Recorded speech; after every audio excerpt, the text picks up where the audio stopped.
안녕하세요, 배현약사입니다. 이번 시간에도 역시 다이어트에 도움을 줄 수 있는 이러한 건강보조식품 성분에 대해서 알아보도록 하겠습니다. 지난 시간까지는 흡수를 억제하는 제제를 살펴봤다면 이제부터는 배설을 촉진하는 제제를 살펴볼 텐데요. 가장 먼저 알아볼 제제는 바로 프로바이오틱스입니다. 프로바이오틱스는 대부분들 많이 드시고 계실 텐데 이것이 다이어트하고 어떠한 연관이 있을까 궁금해 하시는 경우도 있을 것 같아요. 한 가지 확실하게 말씀드릴 수 있는 건 다른 어떠한 제제를 사용한다 하더라도 프로바이오틱스가 가장 먼저 1번으로 선택돼야 한다는 겁니다. 히비스커스라든지 기타 다양한 제품들을 쓴다 하더라도 프로바이오틱스가 장내에 있는 여러가지 환경들을 조정하면서 그리고 뿐만 아니라 머리에 있는 뇌까지 조정하는 부분들, 식욕이라든지 이런 부분들을 조정하면서 우리가 가장 기본적으로 다이어트를 도와줄 수 있는 가장 대표적인 성분이 될 텐데요. 이러한 부분들을 오늘 자세하게 알아보도록 하겠습니다.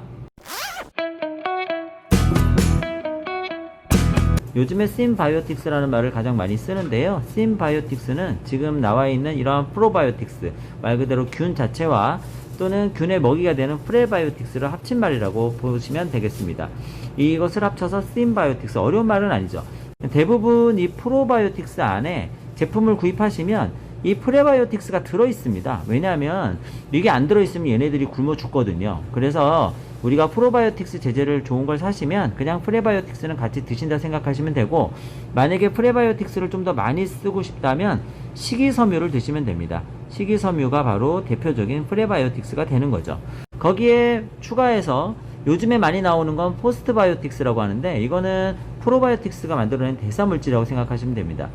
프로바이오틱스가 우리 몸에 잘 정착되면 당연히 포스트바이오틱스들이 많이 만들어지기 때문에 이것도 굳이 포스트바이오틱스를 사실 필요는 없습니다. 단 만약에 여러가지 이유로 염증성 인자라든지 여러가지 이유로 대사물질을 많이 드셔야 하는 경우에는 그럴 때는 포스트바이오틱스를 드시는 것도 도움이 많이 되기 때문에 상황에 따라서, 내 몸의 상황에 따라서 심바이오틱스를 드실 것인지 아니면 포스트바이오틱스를 추가해서 드실 것인지를 결정하시면 되실 것 같습니다. 그래서 우리가 심바이오틱스가 가지는 이 효능을 먼저 좀 살펴보도록 하겠습니다. 체중 감량에 관련된 효능이라고 보시면 되겠죠. 프레바이오틱스는 일단은 위장관에 작용을 해서 위 배출능을 지연시킨다, 그리고 포만감을 증가시킨다, 이렇게 되어 있습니다. 그래서 프레바이오틱스를 잘 복용하게 되면 위장 내에서 위 배출능이 감소하니까 아무래도 위장이 덜 배가 고프게 되고, 덜 배가 고프게 되니까 음식 섭취량이 많이 늘지 않는다, 이렇게 보시면 되겠고, 이러한 것들이 폭식을 막는다거나 하는 효과로 줄 수가 있겠습니다. 그리고 이 프레바이오틱스는 담즙산의 흡수를 저해해서 이 담즙산이 재흡수되는 걸 막습니다. 그래서 콜레스테롤의 배출을 촉진시켜서 내 몸 안에 기름을 많이 줄여주는 효과를 가져다 준다, 이렇게 보시면 되시겠습니다. 그리고 프로피오닉산을 생성하게 되는데, 이 프로피오닉산은 우리 몸에 들어와서 간에서 일어나는 지방 생성 과정을 억제하는 효능이 있습니다.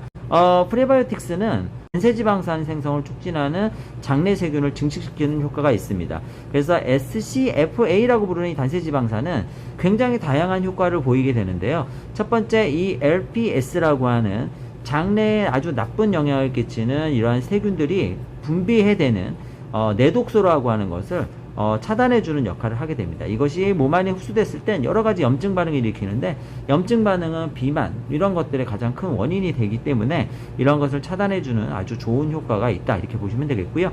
또 SCFA는 우리 몸에 여러가지 식욕을 조절해주는 GLP-1 그리고 PYY 등을 증가시켜서 우리 몸이 공복감을 덜 느끼게 한다거나 여러가지 폭식이라든지 음식을 자꾸 생각나게 하는 것들을 좀 줄여주는 효과를 보일 수 있습니다. 거기에 프로바이오틱스라고 하는 것, 특히 유산균이라고 하는 것은 일단 장내 정상 세균층을 증가시키게 되는, 그래서 장내 환경을 정상화해주는 효과가 있고요. 여기에 역시 담즙산의 재흡수를 억제해서 콜레스테롤을 많이 배설시켜주는 효과 또한 역시 프로바이오틱스도 가지고 있습니다.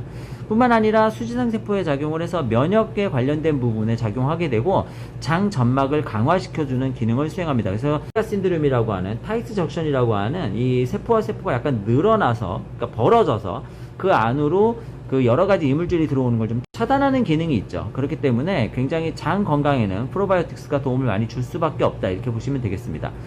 프로바이오틱스는 트랜스텐 시스12 컨주게이션 리노레닉 애시드, 이거를 이제 생성을 하게 되는데, 이러한 것들이 이제 우리 몸에 들어오면 지방 분해를 촉진하고 교감신경 활동을 증가시킴으로 인해서 우리가 식욕을 조절할 수 있는 부분들이 되고, 지방 분해가 많이 촉진이 되면서 지방량을 감소시키는 효과를 가져다 준다, 이렇게 보시면 되겠고요.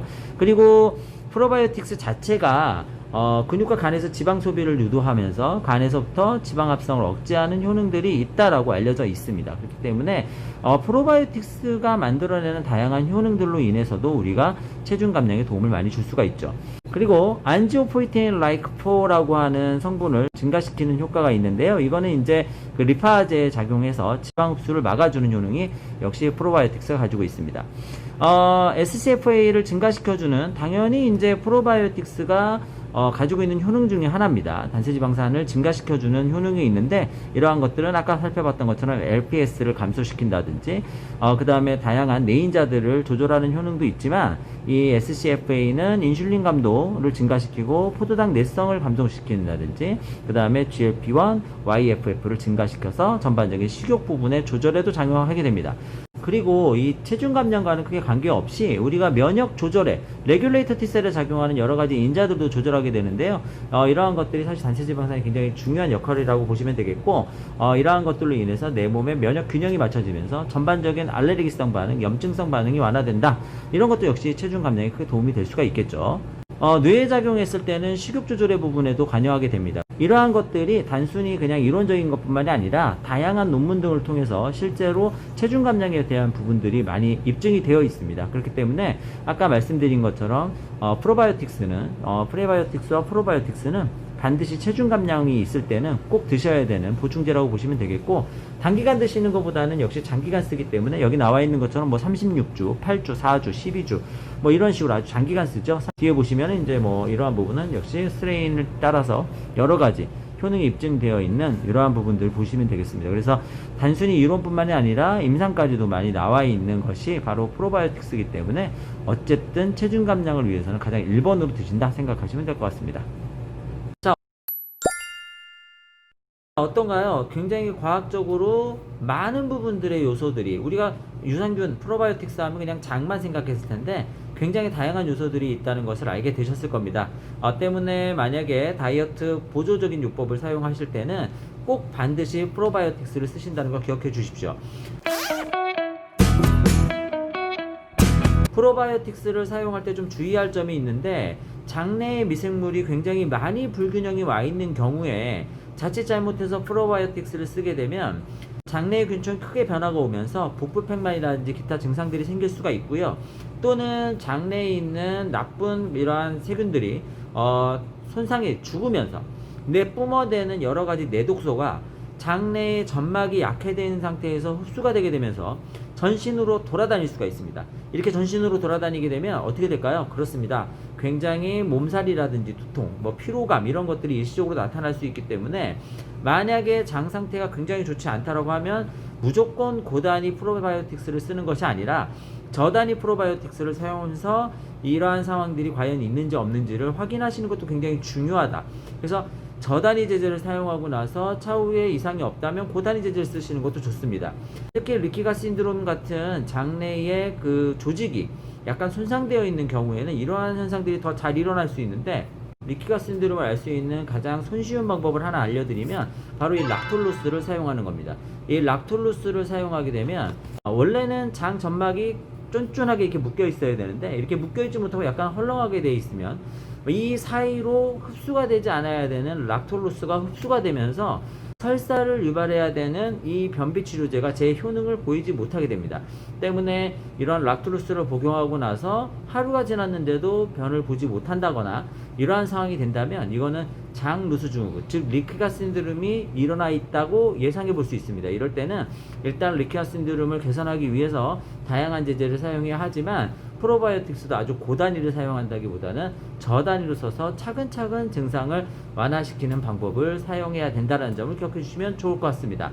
체중 감량을 위해서 가장 먼저 섭취해야 되는 것은 역시 프로바이오틱스. 프로바이오틱스라고 하면 거기 안에 프레바이오틱스와 프로바이오틱스가 같이 들어가 있고, 이것이 우리 몸 안에 들어오면 포스트바이오틱스가 다 만들어지기 때문에 굳이 유명한 포스트바이오틱스 뭐 새로 나온 거 드실 필요 없이 내 몸에 잘 맞는 꾸준한 제재를 선택해서 드시면 도움이 될 겁니다. 어쨌든 꾸준하게 드시면서 운동 열심히 하시고, 그 다음에 식이 조절하고, 이것이 가장 중요한 체중 감량의 법칙이 되겠죠.